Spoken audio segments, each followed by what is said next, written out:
Please take your Bibles and turn to 1 Samuel chapter 21. 1 Samuel 21, and we will be flying through 3 or 4 chapters this morning, so please stay with me, okay? Today's sermon is the 4th in our series on David, and it is entitled, If I Am God's Anointed, Why Am I in This Cave? Okay, at this juncture in David's life, could well be summarized in 1 Samuel 21 and verse 10 where it says, And David arose and fled that day for fear of Saul. So David is on the run. David is a fugitive. He can hear his father-in-law's bloodhounds baying in the distance, and they are getting closer and closer. And Saul is a king who is insane with jealousy, and there is one overwhelming passion in his heart to hunt down David and kill him like a dog. You know, David's earlier years up to this time we would call his formative years. And we begin now with his fugitive years. His fugitive years. You know, the earlier years were the years when he was developing character in his life. But now during these 10 fugitive years, he will be developing the convictions that will guide him and serve him when he reigns for 40 years upon the throne as the king of Israel. Now keep in mind that David is going through a variety of experiences. Granted, he will not be living in a cave all these years, but he will be spending many of his days and weeks and months in that dark dampness. You know, sometimes he will be hidden in the woods, and at other times he will be hidden on the sides of mountains. Wow. I wish I could do something great for God like David or like Moses or like Joseph. Really? Are you sure about that? Have you really thought about what God had to take Moses through and what God had to take Joseph through and what we're about to find out that God has to take David through before he can use them in greatness? You know, very few people can handle greatness. And God has to really take them through his school of affliction before they are ready for greatness. So be very careful before you pray for things like that. For the coming weeks, we will find David living in caves with the spiders and bats and snakes and running for his life and seeking any place of refuge like a hunted animal. And this refutes the idea that some people have about the Christian life.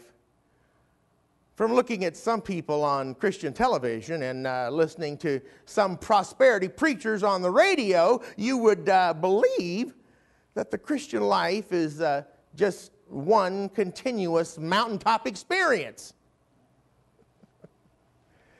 One experience after another of just one mountaintop to the other. But the fact of the matter is, folks, the Christian life is not always on the mountaintops. Because the law of gravity requires that you go through the valley before you get to the next mountaintop. You know what I mean? And we found out in the Joseph series that those valley experiences are just as necessary and sent to us by God as are the mountaintop experiences. And it's the same way with David's fugitive years living in the caves.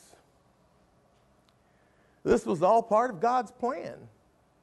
We don't like it, and we don't want it. But God knows we must go through it.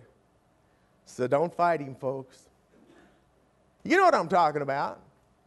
We don't choose our caves. We are chased into them. There are times when things seem to be going along quite well in your life. You've got a good job. You got a nice home. Your kids are doing well in school. And everything seems to be bright and sunshiny. But then just like a whirlwind out of the east, suddenly everything is out of control. And it always seems to happen at one time. Job, home, kids, work, school, church. And and we find our out-of-control circumstances drive us into a cave. You ever been there? Are you in one right now? Are you just coming out of one? Let me assure you, caves are no fun. There were several caves at my grandpa's and grandma's farm in Goodlettsville. Oh, I have a lot of experience with caves. I know all about caves. Caves at my grandma and grandpa's farm, Goodlettsville, Tennessee, when I was a kid.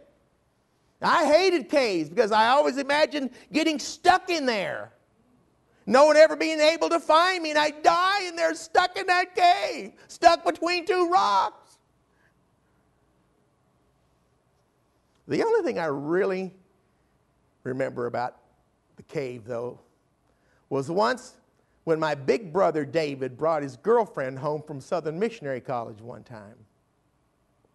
Now, David is 10 years, some part of the year, and some part of the year 11 years older than I am. So if he was 19, I must have been about 8 or 9. And we were all out to Grandma and Grandpa's farm, and after lunch, David says, I'm going to just show Janine around the farm, and we'll be back in a little while. Well, my little 8-year-old brain said, I bet you my big brother is up to something, and I think I know what it is. He's headed for that cave, and he's up to no good. So as soon as they left the house, I took off for that cave, and I hid behind a big rock that was just inside the entrance. Well, sure enough, after about 10 minutes, guess who shows up at the mouth of that cave but my big brother and his girlfriend? And they mosey on in the cave, and they came over to that big rock, that big rock that I'm hiding behind. And they plop themselves right down, and they're talking, and they're talking. I'm sitting down there behind it. But all of a sudden, the talking stops. And I just barely peek up over the rock, and David's looking at her. And she's looking at David. And they started getting closer and closer and closer, and they both had their eyes closed. And so I just stuck my hand right in between them, and they both kissed my hand.